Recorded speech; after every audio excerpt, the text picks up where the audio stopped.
दोस्तों, आज की कहानी है 30 साल की अध्यापिका और 48 साल प्रिंसिपल का नाजायज संबंध। कहानी पसंद आए तो वीडियो को लाइक और सब्सक्राइब जरूर करना। प्रिंसिपल दास की नज़रें आजकल अक्सर ही अवनी पर टिकी रहती थी। अवनी स्कूल में नई आई थी और दूसरे टीचर से काफ़ी अलग थी। लंबी छरहरी, गोरी, घुघराले बालों और आत्मविश्वास से भरपूर चाल वाली अवनी की उम्र 30-32 साल से अधिक की नहीं थी। उधर 48 साल की उम्र में भी मिस्टर दास अकेले थे। बीबी का 10 साल पहले देहांत हो गया था। तब से वे स्कूल के कामों में खुद को व्यस्त रखते थे। मगर जब से स्कूल में टीचर के रूप में अवनी आई है, उनके दिल में हलचल मची हुई है। वैसे अवनी विवाहिता है, पर कहते हैं ना कि दिल पर किसी का जोर नहीं चलता। प्रिंसिपल दास का भी दिल अवनी को देख बेकाबू रहता था। अवनी बैठो। प्रिंसिपल दास ने अवनी को अपने केबिन में बुलाया था। उनकी नज़रें अवनी के बालों में लगे गुलाब पर टिकी हुई थी। अवनी के बालों में रोज एक छोटा सा गुलाब लगा होता था, जो अलग अलग रंग का होता था। प्रिंसिपल दास ने आज पूछ ही लिया, आपके बालों में रोज गुलाब कौन लगाता है? कोई भी लगाता हो सर, वह महत्वपूर्ण नहीं। महत्वपूर्ण यह है कि आपकी नज़रें मेरे गुलाब पर रहती हैं। जरा अपनी मंशा तो जाहिर कीजिए। शरारत से मुस्कुराते हुए अवनी ने पूछा तो प्रिंसिपल दास झेप गए। हकलाते हुए बोले, नहीं ऐसा नहीं, दरअसल मेरी नज़रें तो आप पर ही रहती हैं। अवनी ने अचरज से प्रिंसिपल दास की तरफ देखा, फिर मीठी मुस्कान के साथ बोली, यह बात तो मुझे पता थी जनाब, बस आपके मुंह से सुनना चाहती थी। वैसे मानना पड़ेगा, आप हैं काफ़ी दिलचस्प। थैंक। अवनी के कमेंट पर प्रिंसिपल दास थोड़ी शर्मा गए थे। पानी का गिलास बढ़ाते हुए बोले, आपके लिए क्या मंगाऊं, चाय या कॉफ़ी? नहीं नहीं, पानी ही ठीक है। आज तो आपकी बातों ने ही चाय कॉफ़ी का सारा काम कर दिया। कहते हुए अवनी हंस पड़ी। ऐसी ही 2-4 छोटी मोटी मुलाकातों के बाद आखिर प्रिंसिपल दास ने एक दिन हिम्मत करके कह ही दिया, आप मुझे बहुत अच्छी लगती हो। वैसे मैं जानता हूँ एक विवाहित स्त्री से मेरा ऐसी बातें करना उचित नहीं, पर बस एक बार कह देना चाहता था। मिस्टर दास, हर बात जुबान से कहनी जरूरी तो नहीं होती। वैसे भी आपकी नज़रें यह बात कितनी ही दफ़ा कह चुकी हैं। तो क्या आप भी नज़रों की भाषा पढ़ लेती हैं? बिल्कुल, मैं हर भाषा पढ़ लेती हूँ। आपके पति भी आपसे बहुत प्यार करते होंगे ना? प्रिंसिपल ने उसके चेहरे पर निगाहें टिकाते हुए पूछा, देखिए, मैं यह नहीं कहूँगी कि वह प्यार नहीं करते। प्यार करते हैं, पर बहुत बोरिंग इंसान है। ना कहीं घूमने जाना, ना रोमांटिक बातें करना और हंसना खिलखिलाना। Very boring. घर में पति के अलावा केवल सास हैं जो बीमार हैं, ससुर हैं नहीं। पूरे दिन घर में बोर हो जाती थी, इसलिए स्कूल ज्वाइन कर लिया। मुझे घूमना फिरना, दिलचस्प बातें करना, दुनिया की खुशियों को अपनी बाहों में समेट लेना, यह सब बहुत पसंद है। आप जैसे लोग भी पसंद हैं, जिनके अंदर कुछ अट्रैक्शन हो। मेरे पति में कोई अट्रैक्शन नहीं है। प्रिंसिपल दास को अवनी की बातें सुनकर गुदगुदी हो रही थी। अवनी जैसी महिला उन्हें अट्रैक्टिव कह रही थी, और क्या चाहिए था, उन्हें दिल कर रहा था अपनी महबूबा यानी अवनी को बाहों में भर ले। पर कैसे, कोई पृष्ठभूमि तो बनानी पड़ेगी। मिस्टर दास ने इसका भी उपाय निकाल लिया।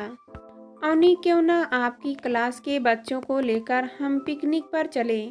स्पोर्ट डे के दौरान आपकी क्लास के बच्चों ने बेहतरीन परफॉर्मेंस दी। उनके रिजल्ट भी काफ़ी अच्छे आए हैं। ग्रेट आइडिया सर, बताइए ना कब चलना है और कहाँ जाना है? खुश होकर अवनी ने कहा। अवनी क्लास 7 की टीचर थी।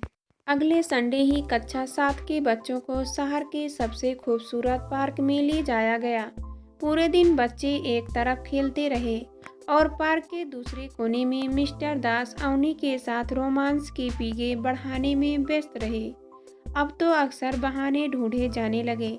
प्रिंसिपल और अवनी कभी कोई मीटिंग अटेंड करने बाहर निकल जाते, तो कभी किसी सेलिब्रेशन के नाम पर, कभी स्कूल के दूसरे बच्चे और टीचर की शामिल होते, तो कभी दोनों अकेले ही जाने का प्रोग्राम बना लेते।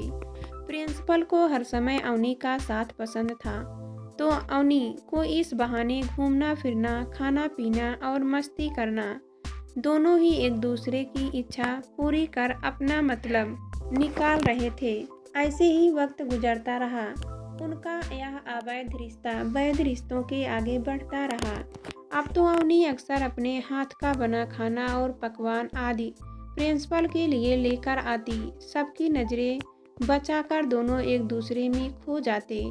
पर कहते हैं ना, इश्क और मुक्स छिपाए नहीं छिपता। धीरे धीरे स्टाफ रूम में दूसरे टीचर इनके रिश्तों पर कानाफूसी करने लगे, मगर अवनी इन बात के लिए तैयार थी। वह बड़ी कुशलता से इन बातों को अफवाह बताकर आगे बढ़ जाती। एक दिन अवनी स्कूल आई तो उसे खबर मिली कि साधारण टीचर के रूप में हाल ही में आई मिस श्वेता गुलाटी को प्रमोशन देकर क्लास 10th की क्लास टीचर बना दिया गया है। इस बात से हर कोई अचंभित था। स्कूल के सबसे सीनियर क्लास की क्लास टीचर बनना, और वह भी इतने कम दिनों में, किसी को भी सहजता से कबूल नहीं हो रहा था। अवनी तो बौखला ही गई। वह पहले से ही यह बात गौर कर रही थी कि प्रिंसिपल दास आजकल श्वेता गुलाटी पर काफ़ी मेहरबान रहने लगे हैं। 20 साल की श्वेता काफ़ी खूबसूरत थी, जैसे अभी अभी किसी कमसिन काली से पंखुड़ियाँ खोली हो। वह जब इंग्लिश में रिंगीटर पीटर करती तो दूसरे टीचर इन्फीरियरिटी कम्प्लेक्स से ग्रस्त हो जाते। उस पर श्वेता के कपड़े भी काफ़ी बोल्ड होते, कभी ऑफ शोल्डर्स ड्रेस तो कभी स्लीवलेस, कभी बैकलेस तो कभी शॉर्ट स्कर्ट। वैसे तो उसकी अदाओं के दीवाने स्कूल के ज़्यादातर पुरुष थे, मगर सबसे ज़्यादा पावरफुल प्रिंसिपल दास ही थे। श्वेता उनके केबिन में आसपास मंडराने लगी थी। अवनी गुस्से से आग बबूला होकर प्रिंसिपल के केबिन में पहुंची, पर वे वहाँ नहीं थे। पूछने पर पता चला कि वे मिस गुलाटी के साथ लाइब्रेरी में हैं। अवनी का गुस्सा 7वें आसमान पर पहुंच गया। उसने बैग उठाया और बिना किसी को इन्फॉर्म किए घर चली आई। बाद में उसके मोबाइल पर प्रिंसिपल का फ़ोन आया तो अवनी ने फ़ोन उठाया ही नहीं। अगले दिन भी वह स्कूल नहीं पहुंची तो प्रिंसिपल ने उसे मैसेज किया, मैं तुम्हारे घर के सामने कार लेकर पहुंच रहा हूं।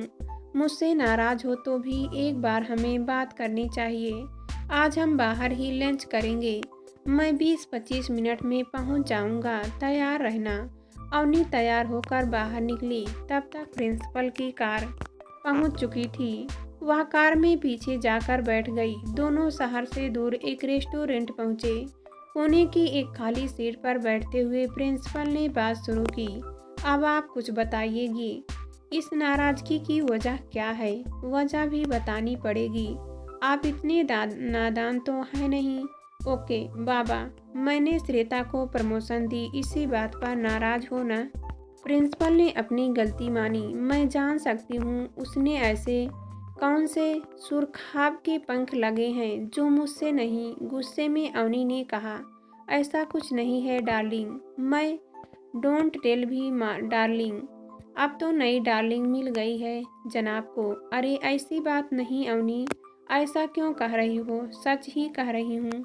जरूर उसने खुश कर दिया होगा आपको, तभी तो इतने कम समय में अवनी ने सीधा इल्ज़ाम लगा दिया था।